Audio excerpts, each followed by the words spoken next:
What is a mudra? How do we use them? And what are the benefits? That's all the good stuff we're covering today. And in relationship to Kundalini Yoga. My name is Salimah, yoga therapist. If we're meeting for the first time, welcome. It's so amazing to have you here.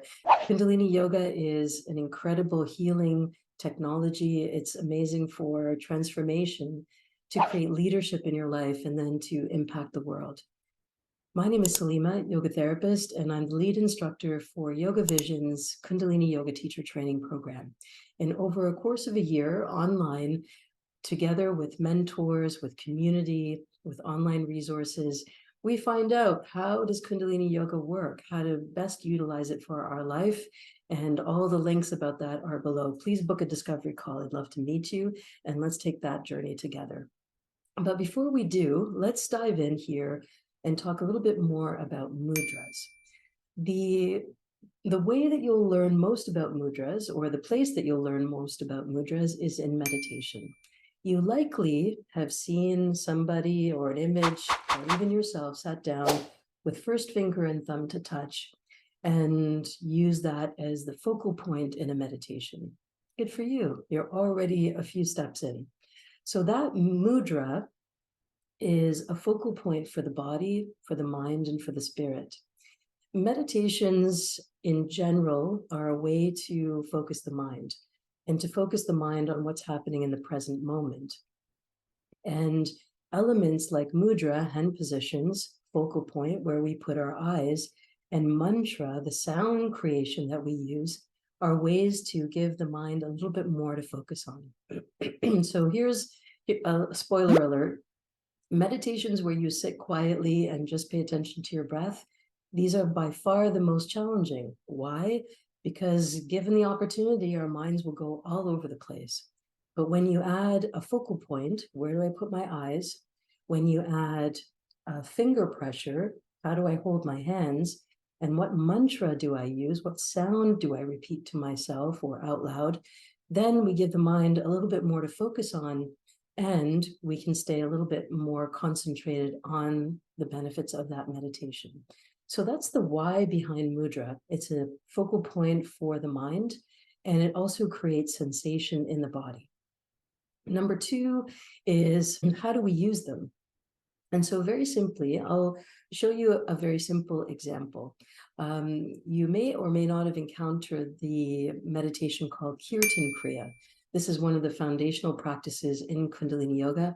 I'll drop the links below in the description box so that you can take a look at that meditation. But in that meditation, we start to use a mantra, a sound vibration, and then moving the fingers in a sequence all the way through.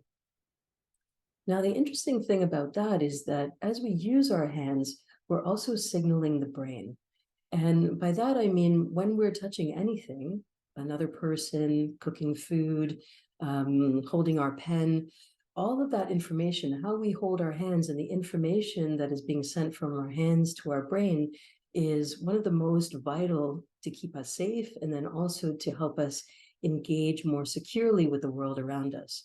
Oh, that feels hot. I better stay away, or I better touch it lightly. Or I'm creating a line drawing and I want a little more darkness, so I add more pressure. Or I want a little more lightness, and so I take off the pressure. And so there's a very distinct connection between what our hands feel and what our minds think. So that's the why behind it. Now, let's look at this particular set of mudras. So in that meditation, Kirtan Kriya, there is a moving meditation. And here, the fingers are touched in sequence. So I'll use just one hand here. First finger and thumb to touch, second, third, and fourth.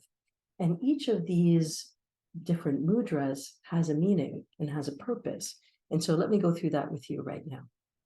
When the first finger and thumb are touching, it is to generate wisdom. And again, that's probably the mudra that you've seen most often when you see people photographed in a meditative posture. So first finger and thumb, that is the mudra for wisdom. For the middle finger and thumb, this is the mudra for patience. And so if patience is your challenge, or you're needing to summon some of that energy in order to have a conversation with somebody or to take the next step with somebody, That's a really good mudra to hold. You can even do that under the table so that they don't know what you're doing, but you know what you're doing intentionally. The next one on the ring finger is intuition. And so when you stimulate the top of the thumb and the tip of the ring finger, the part of the brain that lights up is where intuition resides. And so again, when you want to develop a meditative practice and you hold the ring finger and thumb together, you're signaling to the brain to expand that area so that you can bring more awareness beyond what you're seeing, more of what you're sensing.